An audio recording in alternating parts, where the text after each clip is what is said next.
Hi all, let's have a look at round 2 of the World Championship candidates.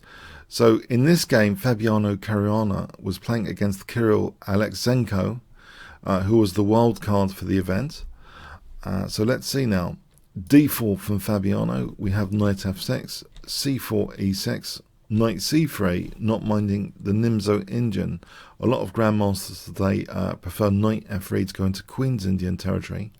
We have bishop b4, so pinning that knight. f3, this is a little bit unusual. More usual is, for example, e3 or knight f3. So d5, a3, and now bishop e7 is played. There is quite a theoretical line with bishop takes c3 here with c5, and white plays c takes, and d takes c5, which you might think is counterintuitive, but it turns out this is quite nice for white, this kind of position, where the king can even stay on f2, and white has that bishop pair and a lot of piece activity. This should be about equal, this position. So anyway, black played bishop e7, and then we see a very sharp move, e4, d takes, f takes, e4. Now there are two key ways that black can try and weaken white on the dark squares here. There is an opportunity to hit the center. c5 was chosen.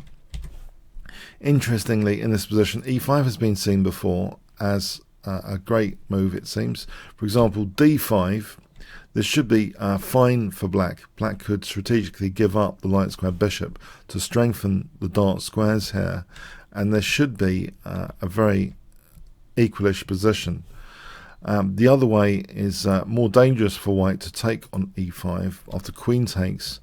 Unless you want to lose this pawn, then king takes, and then after knight g4, this kind of gets that pawn back with an even position. So e5 is an interesting alternative to c5, as in the game. But we'll go with the game now. c5, we have d5, e takes, and it looks as though white might, be severely compromised in some respects on the dark squares here. But this presumably is part of Fabiano's preparation here for this line. Black castles, and it looks as though at this moment there's a bit of lack of development. This a3 doesn't seem that relevant, and the dark squares seem quite strong for black. We have bishop e2, rook e8, knight f3, we have bishop g4, white castles, knight bd7, and this, interestingly, so instead of bishop d6 being played, knight b7 does provoke white to play d6. On bishop d6, there are other options for white, like pinning the knight, though. So maybe black felt, this is potentially a double-edged move, d6 here, because that pawn's going to be a target later, pretty soon. But nevertheless, Caruana did play d6, so very, very sharp position. Bishop f8. Is this a strength or is this a weakness, this d6 pawn? It does provide a hook on c7 and e7. White now kicks this bishop h3, bishop h5, and here plays the move knight b5, which is using that hook square c7, so knight c7 threatening to fork the rooks. On bishop f4 here, maybe black can try knight e4. For example, knight takes, rook takes, and here knight f6, this position where d6 is targeted. But even here, white has bishop f5, and so black isn't in time to take this pawn. After bishop takes d6, white should have a small edge here after winning the exchange. So we have actually, after knight b5, we have rook e6 is the answer to this. It seems so. Knight c7, there's rook takes d6 hitting the queen, for example. So we have, though, bishop f4 being played. So if black, just to put this on the board, had played a6 here, knight c7, then after bishop takes d6, white's best is just to take this bishop. Thanks very much, winning lots of material. So, okay, so rook e6, we have bishop f4 supporting the pawn, not going in knight c7. Now, after a6, in fact, knight c7 here, Rook e4. So this is very, very interesting attempt at dynamic play from black. Rook e4. We have a conservative move, bishop h2. If white tries to win material with knight takes a8, rook takes f4, d6 is weakened after snapping off that bishop.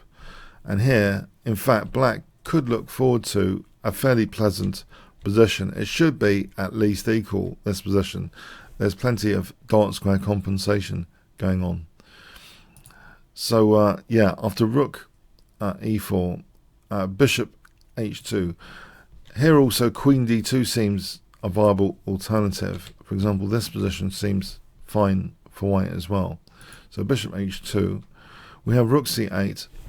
And now quite a provocative move from Fabiano Caruana, a forcing move, g4. Very interesting.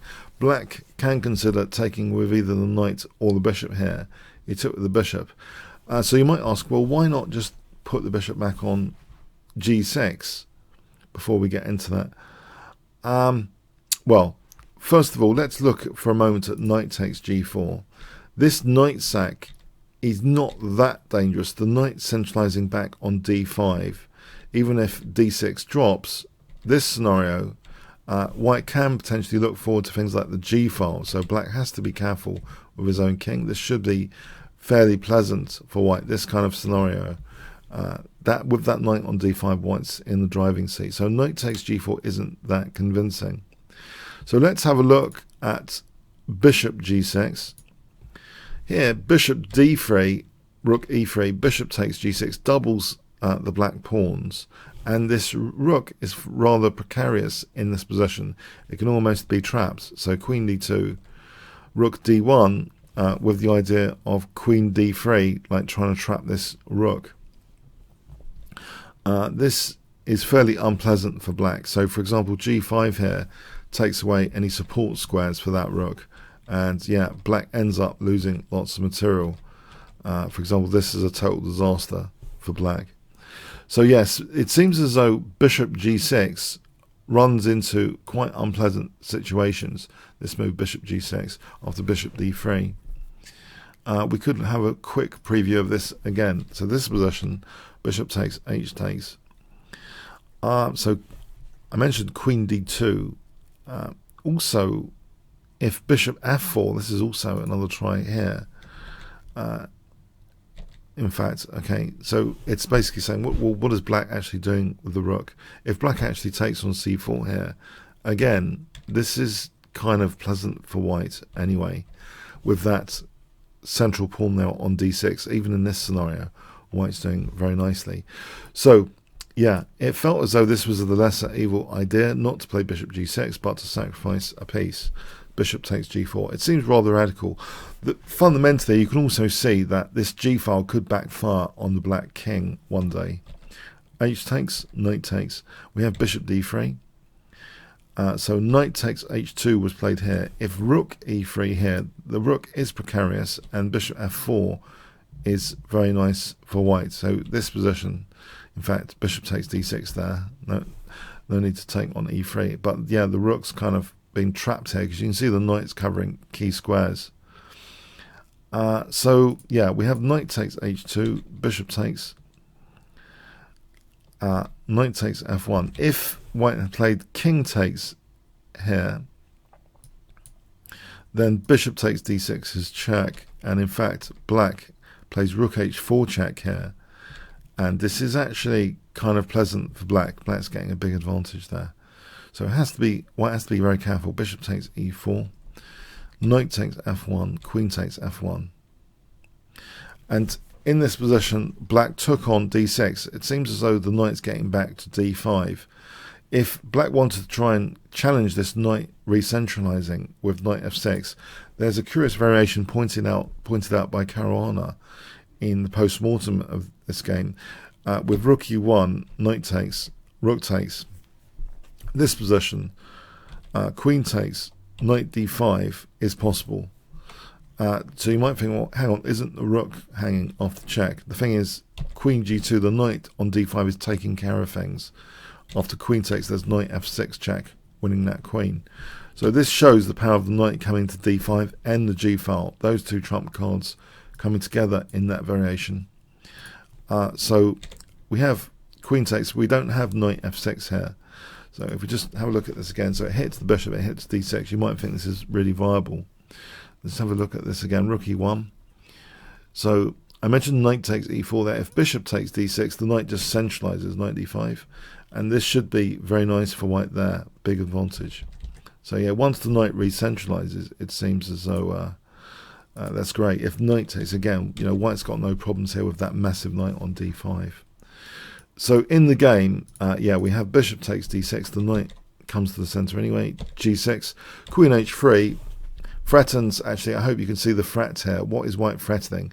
If, say, black did a token move, like b5, as an example, what would you play here with white if I give you 5 seconds?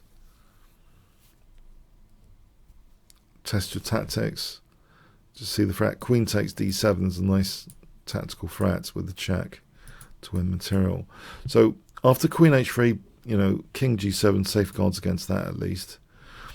If rook c6 instead,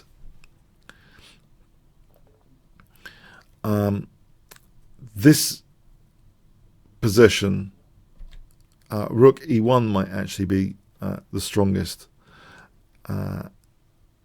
So for example, bishop f8, knight e3, this is very strong for white, just centralizing instead. There's other tactics going on. So rook c6, protecting f6 like this. Yeah, just knight e3, so that's going to be strong. Have a look at this again. The bishop can go to d5 basically. That d5 square in this is very useful for white. So if white gets this kind of position, it's pretty nasty for black. Both the d5 square, nice central piece on d5 and the g file, work very well for white. So we have king g7, king h1, and again you can see the use of the g file here, rearing its head. So knight e5 is played. In fact, though, there was a key move just for the theoretical record. Instead of king h1, Engines come up with something quite fascinating in this position instead of king h1. King h1 is really the natural human move to use the g file. But I wonder if you can guess what Engines come up in this position. If I give you 5 seconds to pause the video. Something really fascinating about the exact configuration of the black pieces here. It seems as though, okay, bishop f5. Yeah, this is really interesting. On that torture on the diagonal. If g takes, king f2, and this piece sack seems to be worth its weight in gold here with the knight on d5. For example, this position, even if we reach this position where black is 2 pawns up, there's too many issues with king safety and h7. g8's very nice for white. So that really is pretty destructive, it seems, bishop f5, whatever happens here. If rook c7, then just take the exchange and come back with the knight. So yeah, bishop takes, g takes, just to replay this. King f2 here. Yeah, it seems a really killing idea. Knight f6, queen takes, just to replay this again. Check. Yeah, what does black do here in this position with that g file? Yeah, fascinating idea, bishop f5. So anyway, king h1, knight e5, we have knight h4, h5. So, you know, black's pawns are more solid than that variation. There isn't an immediate use of the g file, but the g file still seems pretty nasty on g6 here after rook g1. Bishop f8. If rook c6 here, trying to safeguard things, knight f5 check, and knight h6, this leads to a fascinating tactic, actually. Can you see what white plays in this position? If I give you 5 seconds to pause the video here.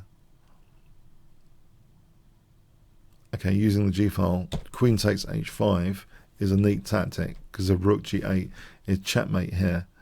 So yeah, there's some fascinating tactics just to see this again.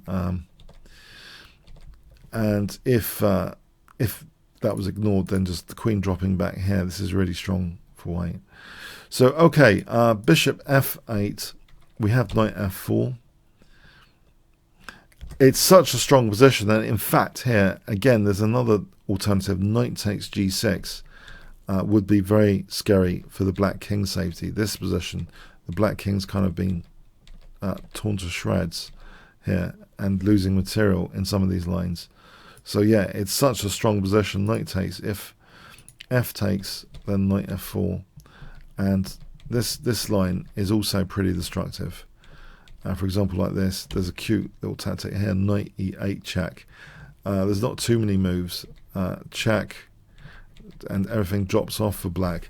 So it seems, yeah, knight takes g6 is also, it's pretty destructive here. But knight f4 was played. White has numerous threats here. Knight g4. Now knight takes h5. So real violence. Black is threatening knight f2 check potentially, forking queen and king. So this at least pins that knight. And with the knight pin, now bishop f5. So white is giving back a piece here, shredding black's king safety to bits with this piece sack. After bishop g5, so there's not too many options here. If king f8, queen g8 is checkmate. Or queen of king here, queen g7 checkmate. So bishop g5, not too many options. Queen h5, the game actually ended here. Black hasn't even got a check because of that pawn. So rook takes is now threatened. If, say, f6, then knight f5 check, queen h8 check, check here, queen g7, and rook e1 is going to be crushing. So yeah, this is a fairly hopeless final position.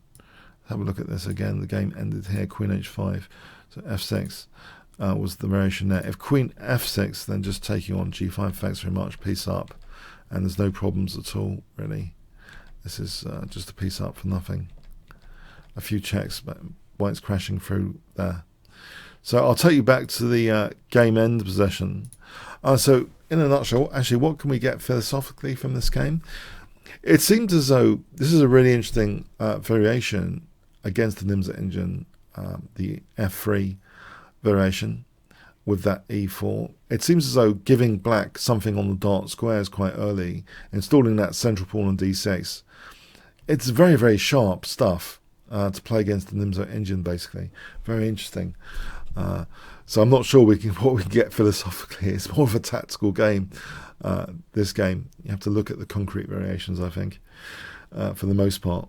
But yeah, the use of the G file, you could say, and the central D5 meant white usually in those variations persisted with a small to large advantage. Very comfortable throughout, it seemed. Okay, hope you enjoyed this game, and are keeping safe. Remember the 20-second hand wash. I do like 5 seconds, 5 seconds, 5 seconds. The 20-second hand wash is something that I'm enjoying doing multiple times a day right now. I hope you can enjoy it too. So the more you can enjoy it and get, we can try and flatten that curve. Yeah, it's a bad dark time at the moment, but these games provide great distraction. Chess serves a very interesting role here, I believe, in these times. Okay, thanks very much.